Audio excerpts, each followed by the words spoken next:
Ni mu ntara y'Iburengerazuba mu karere ka Karongi havugwa inkuru y'abantu bagera kuri batatu baje kwikora bakaza gutera urugo rw'umuturage witwa Ndiramiye Viseni bakaza no kumuvutsa ubuzima biturutse ku magambo yari amaze iminsi amuvugwaho bavuga ko uyu ari umurozi ruharwa, aho n'abarozi kuri ubu ngubu rero bahindutse abagabo aho kuba abagore n'abakecuru. Uyu nguyu rero bivugwa ko ngo hari uwo yaroze w'uyu muryango waje kubumutera, biza kurangira rero aribwo aje guterwa n'abangaba natangiye nkubwira, baza kugira gutya baramwica ndetse banakomeretsa abandi benshi bagize uyu muryango basanze muri uru rugo. Nkundi rubane nanjye rero byose turaza kugerana ku musoza w'iyi nkuru, wasobanukiwe neza uburyo abangaba iki gikorwa navuga ngo kigayitse bagikoze, kuko nabo byaje kugaragara ko baje gutabwa muri yombi, kuko ahangaha ni ukwihanira. Kandi ariko nakubwira ko ntaramenya neza ko niba amategeko y'u Rwanda hari ahana umuntu waketsweho amarozi. Kamubwira ko YouTube channel yanyu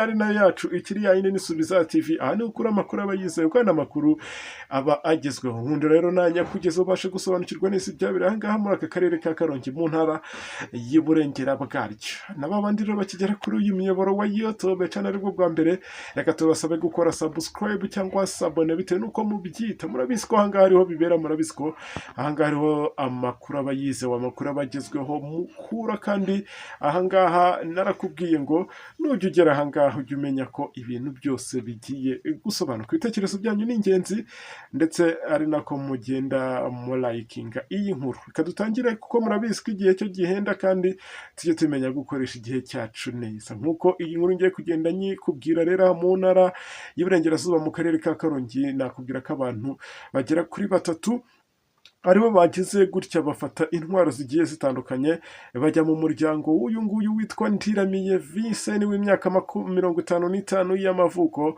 aho uyu nguyu bamushinjaga kuba yararoze uwitwa Mushimiye ndi mubantu w'imyaka 25 y'amavuko, bikamuviramo urupfu, aho uyu nguyu yari yajyanwe kwa muganga mu bitaro bya Mugonero. Ibitaro bya Mugonero bikamuha transferi imwohereza ku bitaro bya kaminuza bya Kigali, ubwo kuvuga CH, ari naho rero baje kumupima bakaza gusanga arwaye kanseri yo mu bwonko, ari nabyo byaje gutuma rero uyu bamugarura ku bitaro bya Mugonero, ari naho yaje kugwa. Bikaza kuvugwa ko ataje kwicwa na kanseri yo mu mutwe nk'uko byari byatangajwe n'ibitaro bya CH, ahubwo uyu nguyu byaje gutuma ahubwo abo mu muryango bavuga ko yarozwe n'uyu nguyu witwa Ndiramiye Viseni. Ariko kandi tugarutse ku makuru aba yagiye atangwa n'umukuru w'umudugudu aho abangaba bari batuye, ndetse akagenda anabihamiriza ko hari n'undi mukecuru wigeze kurogwa n'uyu nguyu Ndizihiwe Viseni, nawe waje guhitanwa n'abangaba bagize uyu muryango, nawe wabuze uwabo witwa Mushimiye ndi mubanzi. Bivuga ko uyu nguyu ngo atari ubwa mbere yaba aroze umuntu, kuko ibi ngibi ngo yabigize akamenyero muri uyu mudugudu.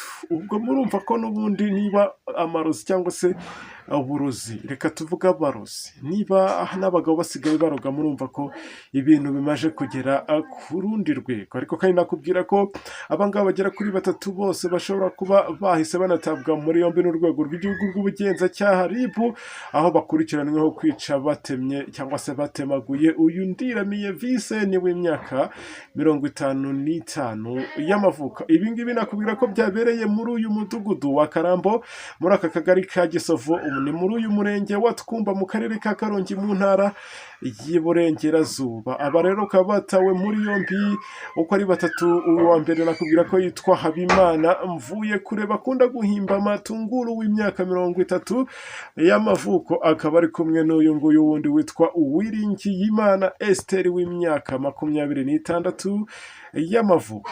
Ntabwo ari we gusa, ari kumwe n'uyu nguyu wundi witwa Muhayimana Samuel, bivugwa ko yafite imyaka 18 y'amavuko.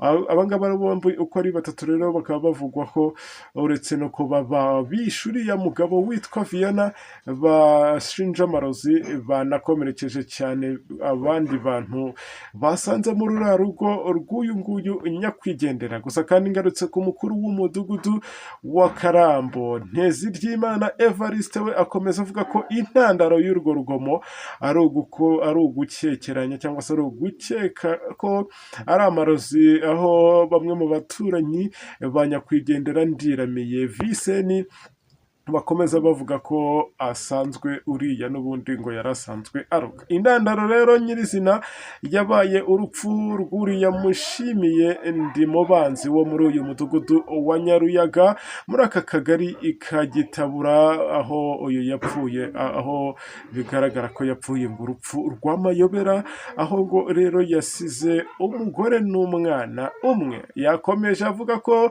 uwo Mushimiye Ndimubanzi yafashwe avuga ko aribwa mu mutwe cyane cyane, ndetse byaje no guhita bituma abaturage bamujyana ku bitaro bya Mugonero. Nabwo nagiye nkubwira ko ibitaro bya Mugonero ibyo byahise bimutaransifera ku bitaro bikuru bya kaminuza bya Kigali, ubwo ni CHK, ari naho baje kumusangwamo kanseri yo mu bwonko, ari nabyo byahise bituma uyu nguyu agarurwa muri ibi bitaro bya Mugonero, ari naho rero uyu yaje kuhaburira ubuzima cyangwa se reho yaguye. Ariko kandi mbere y'uko apfa akomeza avuga ko mu gupfa kwe yagiye avuga amagambo menshi atumvikana, ndetse abari bamurwaje bakomeza bavuga ko yavugaga ko atazize kanseri yo mu bwonko cyangwa se mu mutwe, ahubwo yarozwe n'uyu nguyu witwa Ndiramiye Viana. Ibi byose rero byahise biba imbarutso yo kuba bamwe mu baturage bari basanzwe bamushinja kuba aroga, ndetse bakanavuga ko hari umukecuru w'umuturanyi wabo wigeze kurogwa ndetse akanarwara akaremba akajyanwa kwa muganga, ariko abo muri uyu muryango we bakavuga ko ari Ndiramiye wari wamuroze. Nyuma ni nabwo baje kumukura kwa muganga bamusubiza mu rugo, baza gushyira puresha kuri uyu nguyu Ndiramiye Viana, aho bamutegetse kuba bamurogora cyangwa se yarogora uwo yari yaroze, ndetse icyo gihe ngo byaranabaye amuha umuti, uwo mukecuru arazanzamuka. Kuri ubu ngubu rero uyu nguyu we nta cyabaye, yaje guhita ahatakariza ubuzima. Ubwo nakubwira ko n'ubundi aribyo byahise bituma bamwe mu bagize uyu muryango bikoranya, bakaza guhita bafata intwaro gakondo bakerekeza muri uyu muryango w'uyu nguyu Ndiramiye cyangwa se ni Ndiramiye, aho byagiye bigaragara ko uyu Ndiramiye Viana baje guhita bamutera rero bakanamwica, ndetse abandi bagize uyu muryango bagakomeretswa ku buryo bukomeye. Ibi byose bikaba byahise bimenyeshwa inzego zibishinzwe, rero zikaza kugera ahangaha, ari nabwo bazaga gutabwa muri yombi. Kuri ubu ngubu bakaba bari mu maboko atarayaba, ariko abapfuye bo barapfuye. Reka dukomeze tubasabire iruhuko ridashira, ariko kandi namwe mu nteze amatwi, niba ko uburozi bubaho, hakabaye hajyaho n'itegeko rihana abo ngabo bakekwaho kuba bakoza ayo mabara cyangwa se ayo mahano yo kuvutsa abandi ubuzima bifashishije ayo marozi, kuko ibyo ngibyo ntago byaba bikigezweho muri iki gihugu cyacu cy'u Rwanda. Ngaho nguko rero byavugirwaga ngaha mu ntara y'Iburengerazuba mu karere ka Karongi, nk'uko natangiye inkuru nkubwira, abangaba bagera kuri batatu bose ari nabo baje gutera urugo rw'uyu nguyu Viana, bakaza guhita bamuvutsa ubuzima. Ubwo umuryango wasigaye turawukomeje, ndetse n'abangaba bahaburiye ubuzima nabo Imana ibakire mu bayo. Nkwibutsa ko YouTube channel ikiri ya yindi ni Subiza TV, aha ni ukuri amakuru aba yizewe kandi amakuru abagezweho. Tuze gusura amakuru yacu ari imbere. Ndabakunda kandi mbifuriza ibe byiza, ndabakunda cyane. Ibitekerezo byanyu muri comment byo ni ingenzi, ari nako mukora kuri wisha kugira ngo inkuru ibashe kugera kuri benshi. Reka mvuge ngo ciao ciao.